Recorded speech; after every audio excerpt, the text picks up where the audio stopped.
Good evening, everybody. Welcome to the pre-match press conference ahead of England's game against New Zealand. It's their first. It's the first semi-final of the ICC Men's T20 World Cup, and it'll be played in Abu Dhabi. Present here today is Captain Eoin Morgan representing England, and I will now hand over to Danny Rubin, the media manager from England, to moderate the press conference. Thank you very much. As always, with the press conference, just a few house rules. Can you make sure that your mic is on mute unless you're asking a question, and also use the chat facility to request a question. It's just easy to moderate from my point of view. And because obviously it's an England press conference, priority will be given to the UK media. We've got Ben Ransom on from Sky Sports News and Joe Wilson from the BBC. So the priority at the start will be for those two outlets. So we'll start with Ben from Sky Sports News. Go ahead, Ben, over to you. Thanks, Danny. Good afternoon, Owen. Hopefully you can hear me okay. Look, you're facing New Zealand again. You won the semi-final against them at the last T20 World Cup. Then, of course, there was the 50-over World Cup final. How much are you looking forward to this meeting? Yeah, we can't wait. Obviously, a big achievement within itself, coming through the group stage like we did and topping the table. But now, it's all about producing as close to your best as we can. We know how good New Zealand are. We know how consistent they've been over the last number of World Cups, not only the recent ones, but you look further and beyond Kane's realm as captain. New Zealand have always been extremely competitive in and around semi-finals and finals consistently for some time now. So we're looking forward to a challenge. Unlike those two meetings I mentioned earlier, you won't have Jason Roy this time. What does his absence do to the side and the balance of the side? Here, I think, like losing any of your experienced players, you can't really replace that experience that Jason has. He's played integral parts in our two previous World Cup campaigns. So very similarly to other guys that have been injured or have missed the tournament through injury. Other guys have found something else within themselves to either try and fill that gap or contribute in a different way to the team.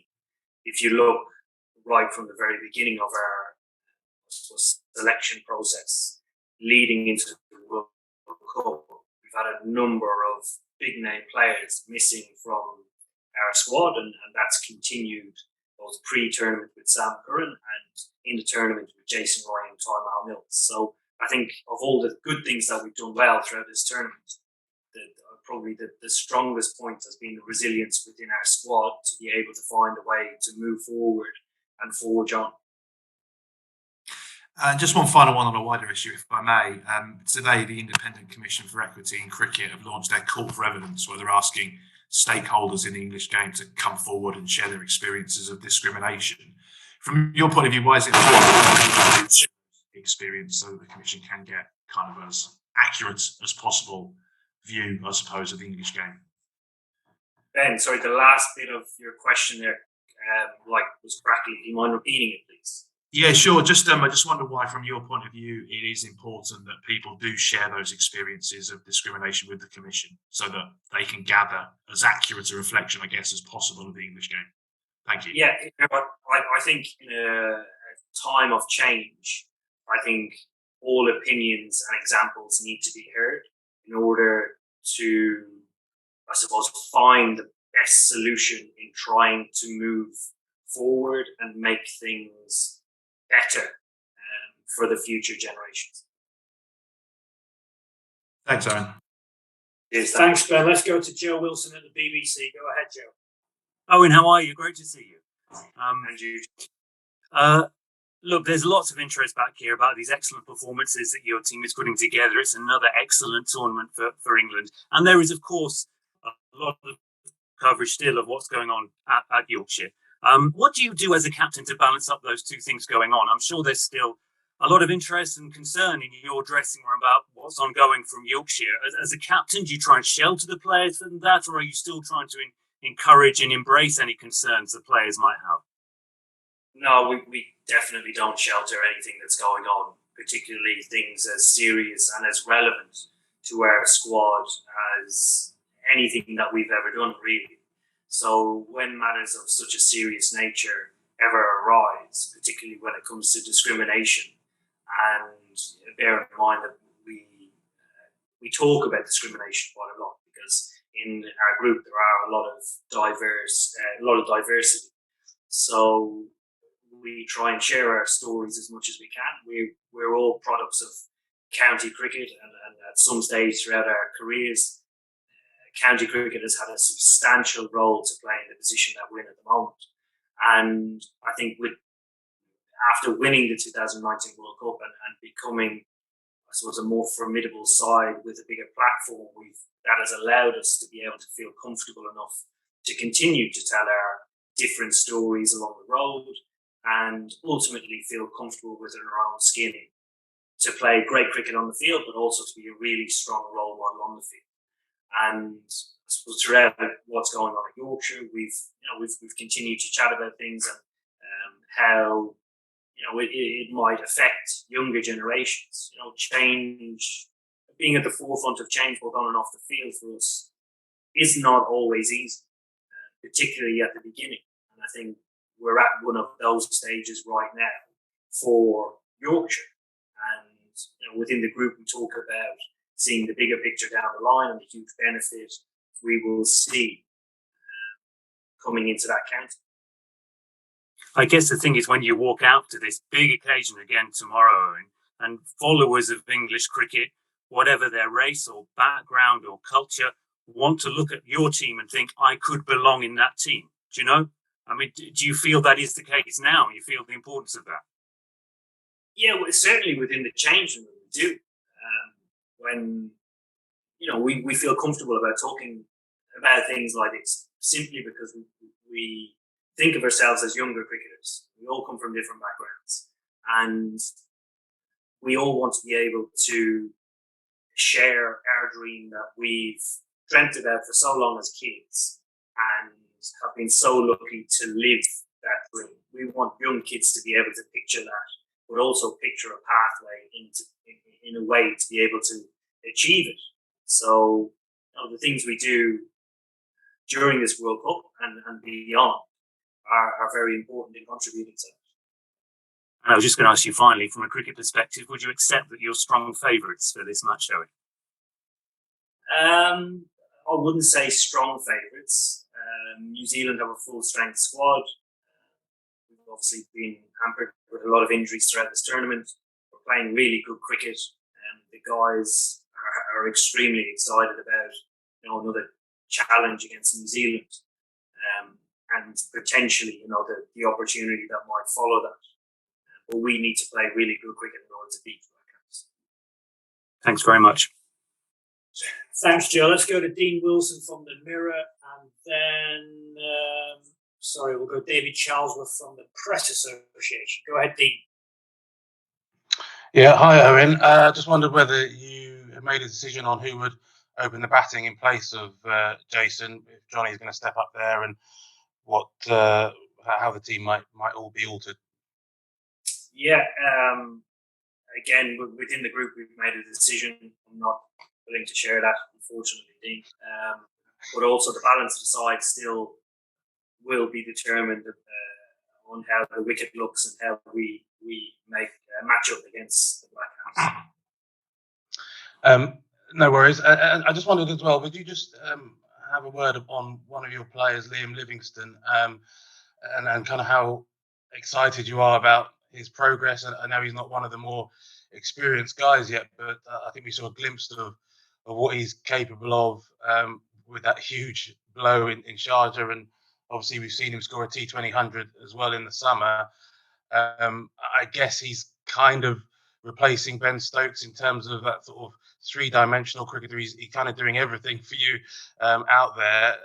Just what a talent is he, and could this be, a chance for him really to explode on the global stage? Yeah, here I'm a big fan of Liam. He is a guy that has the ability to contribute a bit like Ben at any stage of the game. He plays a brand of cricket that makes it easy for him to come in and settle into the side. We want him to be that attacking, aggressive player who takes the game on the whole time. I think the role that he's played, particularly with the bat, is not an easy role to play, batting in the lower middle order where you have to continue to take high risk, but he seems to want to do that, which is great because if you have somebody who comes in who starts thinking about himself, it creates a bit of an issue around role clarity and what guys are contributing to the team. So he's been extremely selfless when he's come in and done that role. And all we would like him to do is to continue that, because when he gets going, he's very difficult to stop. He's one of the cleanest strikers of the ball we have within our squad. So he's brilliant to have around. And is he now taken over from Joss as the biggest hitter in your side? Do you think he's certainly the biggest hitter in this tournament? I don't know, because I think that whatever you call the rangefinder thing that projects how big sixes are hit, I think that was on the blink at Dubai when we played against Australia. Okay, cheers. Sorry, let's move on to David Chalmers and then Lawrence Booth from the Daily Mail. Go ahead, David. Thanks, Danny. Hi, Owen. I'll just pick up a little bit about the opener, obviously the big talking point tomorrow. I know I'm not going to press you for names, but obviously you're blessed with top order options, guys who've had plenty of experience at the top of the order. Was it a difficult decision to sort of decide who would come in for Jason alongside Joss? I don't think it is. I think, like you mentioned, we are blessed with guys who want to bat or can bat at the top of the order, and actually who want to bat at the top of the order. If you look around, the highest run scorers, the big name players, they all want to bat or are batting in the top three in every team. And we're lucky we have guys that queue up and want to bat in that top three, which is great because they want to go head to head with the big name players in the tournament. They want to go head to head with the big name bowlers in the opposition. So I think we're in a very lucky position that we have a number of guys to choose from. Mm-hmm. And since the 2015 World Cup, you played a lot of bilateral series that have been 2-2 going into the last match, but you've often tended to prevail in those matches and in tournament games, thinking back to the 2016 semi-final, the 2017 Champions Trophy group game, and then in the 2019 World Cup twice. I know the past doesn't guarantee the future, but is there any slight edge you can maybe take from that when the pressure's on or that little bit more intense? You've tended to have the upper hand in the last few years. I don't think so. I'd probably take a bit more confidence from recent performances when there have been either difficult decisions to make or an opportunity to take the game away from the opposition. We've been able to do that. And I think being in a frame of mind where you're aware enough to recognise situations like that, I think is an even better situation than previous games that we've gone into. Because I think in those particular games that you mentioned, I'm not sure how many guys actually played those games. It'll probably be half of the team and not, say, 3/4 or majority of the side. So, again, there's no good if only half of you take confidence from that. You need the full experience of it. Mm-hmm. Thanks very much. All the best. Cheers, thank you. Okay, let's go to Lawrence from the Daily Mail and Tim Wigmore, from the Daily Telegraph. Hi, Owen. You mentioned the guys who will be missing tomorrow. And given all the big names that you've had to do without in this tournament, where would reaching the final under those circumstances rank among your various white ball achievements as England captain? Well, I think that's a good question. I think it would be a really strong representation of what the 50 over side have achieved since 2015. I think we had a glimpse of that during our summer when we had to replace 15 players to play against Pakistan, and they ended up beating Pakistan's strongest ODI team 3-0. I think that was a glimpse into the next generation of English cricketer. But I think if we could achieve something like that, it would be, quite close to, you might only get to the final and lose, but getting to the final would be a hell of an achievement. Thanks. Tim Wigmore, please. Hi, Owen. There's been a bit of kind of interest in the signal system that you guys use as a team. Could you just talk about the kind of importance and use of that for you as a captain? Yeah, we started using it. What year are we now? 2000. The start of 2020, as I suppose an instrument to try and make me be a better captain. There's no better way of calling decisions that I make on the sideline than remembering exactly what the black and white decision might have been. So it's trying to integrate all the information with exactly what's going on in my brain and throughout the game. It has helped my captaincy at different stages, just for various reasons. It's given a different input. It's helped myself and Joss come to better decisions at different times. And equally, sometimes we've gone against it and it has worked as well. Is there a particular decision that you think the signals really helped with?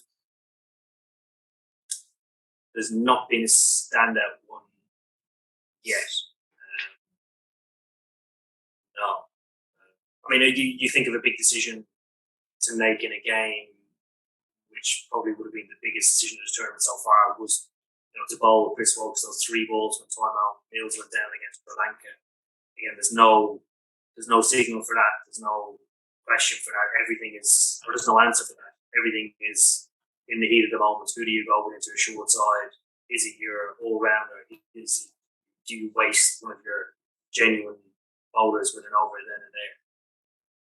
Thanks. And just on, as it's a knockout match, is kind of one thing you want to guard against kind of players going into their shell a little bit and kind of being a bit risk averse rather than playing the kind of aggressive brand of cricket that you like to play? We haven't done that in about 4 years, so I'll be very disappointed in that. Thanks, Tim. Let's go to Vishesh Roy and Adriz Malik, and then we'll finish with Matt Rolland. Hi, Owen. I just wanted to ask that England has a very solid white ball depth and it is really something to be proud of. So I just wanted to know, does losing players not